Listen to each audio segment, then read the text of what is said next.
Welcome to Crosstalk Radio, a podcast that's all about supporting and inspiring ministry leaders to lead with a heart full of kingdom purpose. Every week, we sit down with pastors, lay leaders, and faith leaders to shine a spotlight on ministries that are touching lives and changing communities. Together, we'll explore the principles, strategies, and inspiring stories that keep ministry thriving and impactful. Whether you're listening on the go, at your desk, or during a personal retreat, we are so glad you're here. Let's jump into today's conversation.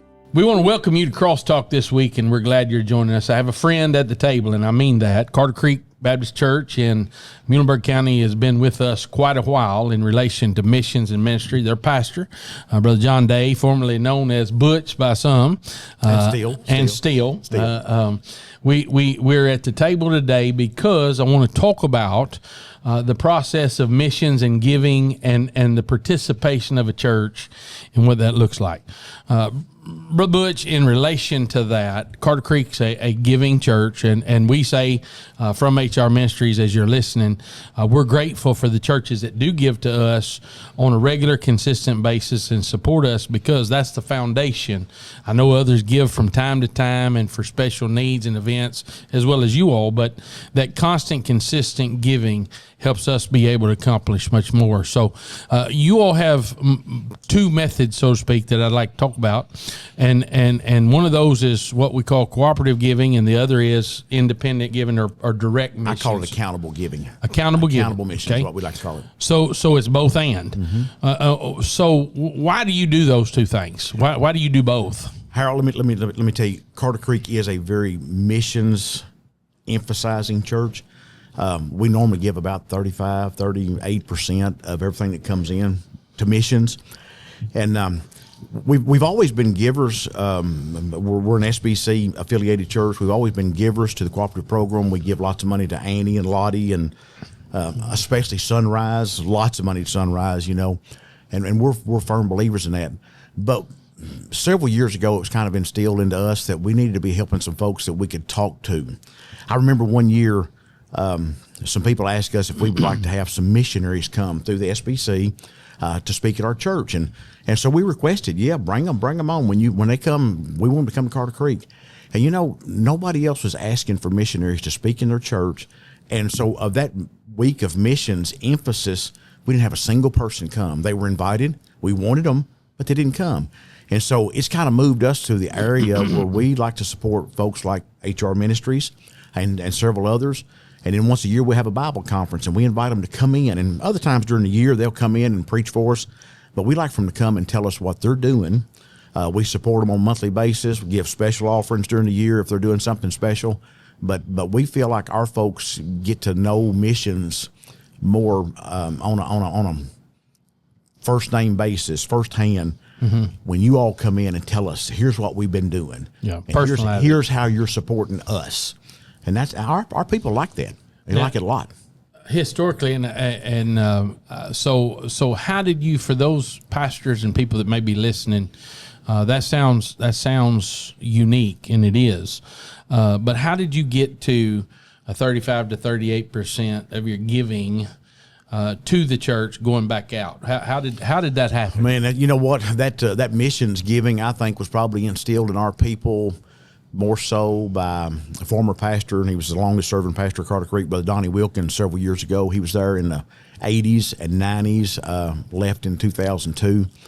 Brother Donnie always had a heart for missions, and he was always talking to people, and he'd hear somebody that was in need about something, a mission project in need, and he'd just bring it for the church.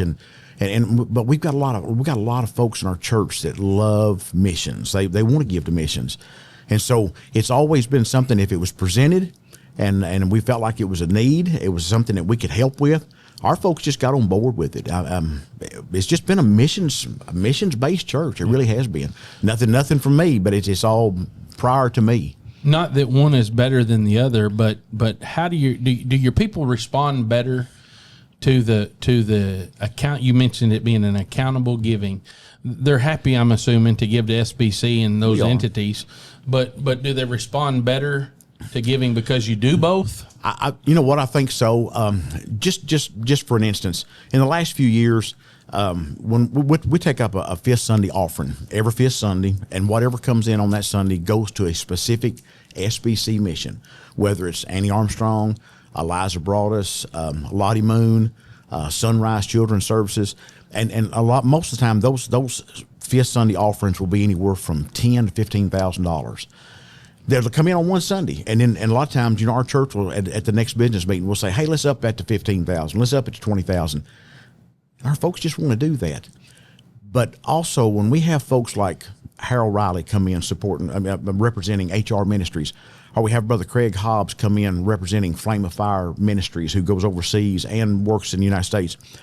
Another mission that we support is Wall of Grace Ministries, which is a ministry to support preachers, pastors' wives, widows, evangelists, trying to keep men on the wall. If they have a financial need, man, we send money every month to Wall of Grace Ministries to keep preachers on the wall, to keep preaching the gospel, because preachers have difficulties. Now, I know the Southern Baptist Convention Guidepost has a ministry called Missions Dignity, and it works good, and a lot of pastors get extra checks from that. But with Wall of Grace, it's one of those accountable missions we send money to. And if Wall of Grace, of which I'm on the board of directors on Wall of Grace, if we hear about a pastor that's in need, man, we'll get them a check in 2 or 3 days. I mean, buy them a new furnace, put a roof on their house, whatever it is.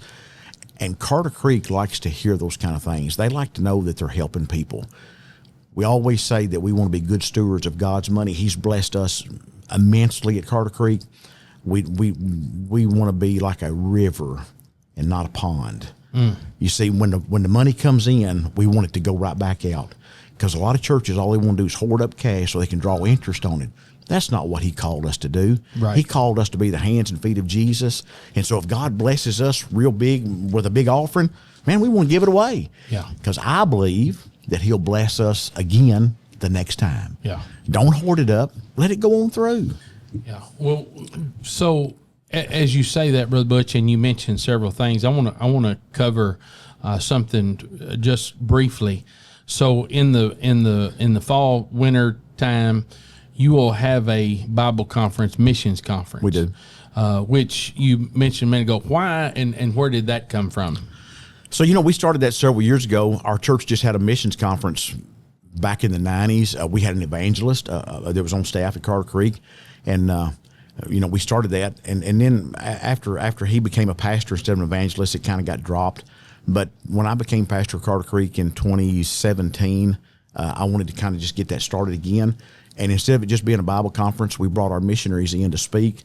A lot of times, Harold, we may have you and other accountable missions that we support come in, but I'll also bring somebody in from KBC or SBC, and let them tell us about the work that's going on in the other mission endeavors that we're supporting. We'll have Todd Gray in. We'll have somebody from Clear Creek Baptist Bible College in to preach and talk about what they're doing. And so we don't want to be either or. We want to do it all. Yeah. We want to do everything we can for the kingdom of Christ. Yeah, both and is a good both way and is the word. Both and too often, Brother Butch, here's what we've found. There seems to be I have to either do this one or that one. I have to either be independent in my thinking or I can't be independent. We're given to cooperative program because we can't pull that out. It'll make a deficit. I think that's the wrong attitude. If you looked at our percentage of giving that is just directly to CP, it's not going to be a big number. But when you look at our total missions number, our giving number, it is a big number. And so, a lot of people just want to write one check, lose sight of it, forget about it, let somebody else distribute it wherever they think they need it the most. And, we've kind of taken the approach, hey, we want to have a hand in that. God's blessed us. He's brought those funds in here for us to disseminate. And so we want to give it to places where we feel like God's working, God's moving. Yeah. And, there may be a time when HR ministry needs something extra, and I can just go to my people and say, hey, we need to help HR on this endeavor. Or 2 months from now, it may be something totally different. And, the folks at Carter Creek, they're so gracious. They trust me. They've given me a lot of latitude to get information, to hear from people that we're supporting. And if I find out somebody's in need, man, we just do it. We do it. But it's a big trust factor. Yeah. Well, I think the trust factor comes when there's produce in it. When there's no produce, then why are we giving that money? What's happening with our money? But I believe with all my heart that folks want to invest more when they see something happening. Some results. And we do that with our own personal money, with our 401ks. And we move it around or do whatever's necessary. If it's showing that it's producing and doing something, people are happy. Nobody wants to lose out. Right. When you said connections, let me just say this about the mission conference and connections. Just recently, myself and Craig Hobbs sat here at this table talking about what's going on in Malawi. Neither one of us knew each other before we came to the table for a church to give to both of us. Mm-hmm.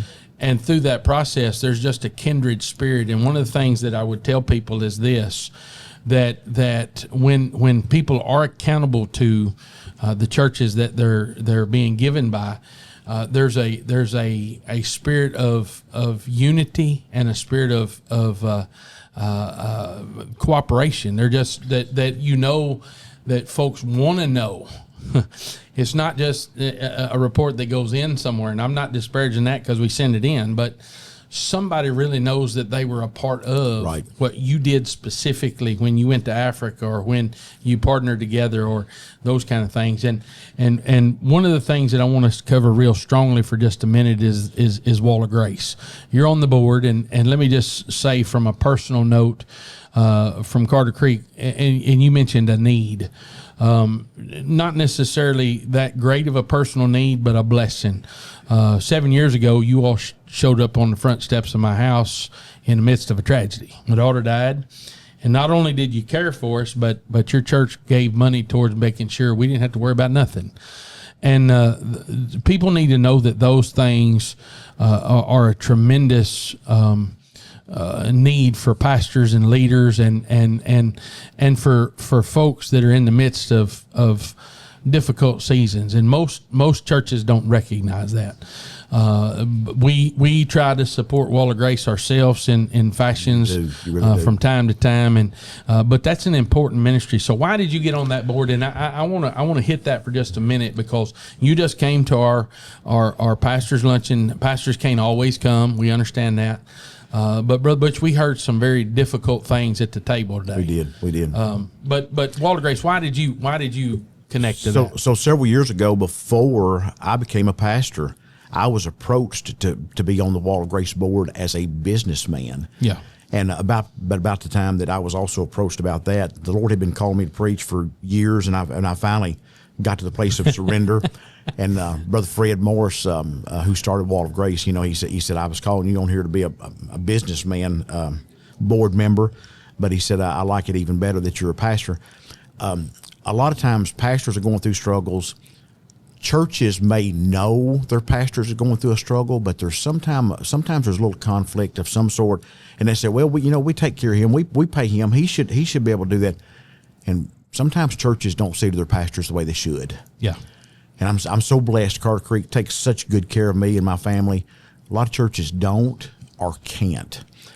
But with Wall of Grace, if a pastor hears about another pastor in need, all he's got to do is pick up the phone, send a text message, and say, hey, brother so-and-so is struggling. Mm-hmm. And that's where Wall of Grace comes alongside that pastor, maybe a doctor bill, maybe just whatever it is.